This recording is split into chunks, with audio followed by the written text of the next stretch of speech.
Hello बच्चों, let's read this question. The question says one of the methods of determining mode is. तो हम देख लेते हैं की कॉन्सेप्ट क्या है. की कॉन्सेप्ट. तो की कॉन्सेप्ट में हम देख लेंगे कि मोड कहते हैं किसको है. तो मोड की जो डेफिनेशन है वो है कि the value that appears most frequently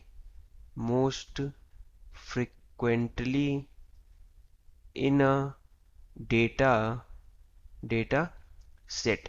तो जैसे आपके पास डेटा पॉइंट्स रहेंगे तो उसमें से कोई वैल्यू है जो सबसे ज़्यादा बार आ रही है, तो उस वैल्यू को हम बोलेंगे मोड. अच्छा, इसके अलावा हम देख लेते हैं कि मोड को हम डिटरमाइन कर कैसे करेंगे. तो एक फॉर्मूला होता है, वो होता है कि mode is equals to 3 times median minus 2 times mean. तो इस इक्वेशन का हेल्प लेकर के हम मोड को डिटरमाइन कर सकते हैं. बट इस इक्वेशन में प्रॉब्लम क्या है कि इस इक्वेशन से हमें अप्रॉक्सीमेट वैल्यू मिलती है, और ये इक्वेशन जो है इसका कोई मैथमेटिकल प्रूफ नहीं है.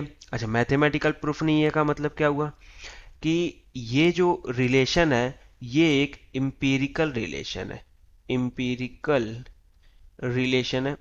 इम्पीरिकल रिलेशन का मतलब क्या हुआ कि ये रिलेशन हमें ऑब्टेन हुआ है ऑब्जर्वेशन की मदद से. हमारे पास बहुत डेटा रहे होंगे और ऑब्जर्व किया गया कि मोड, मीडियन और मीन एक दूसरे में कैसे वेरी कर रहे हैं, तो उसके आधार पर हमने ये रिलेशन बनाया. इसका कोई मैथमेटिकल प्रूफ नहीं है.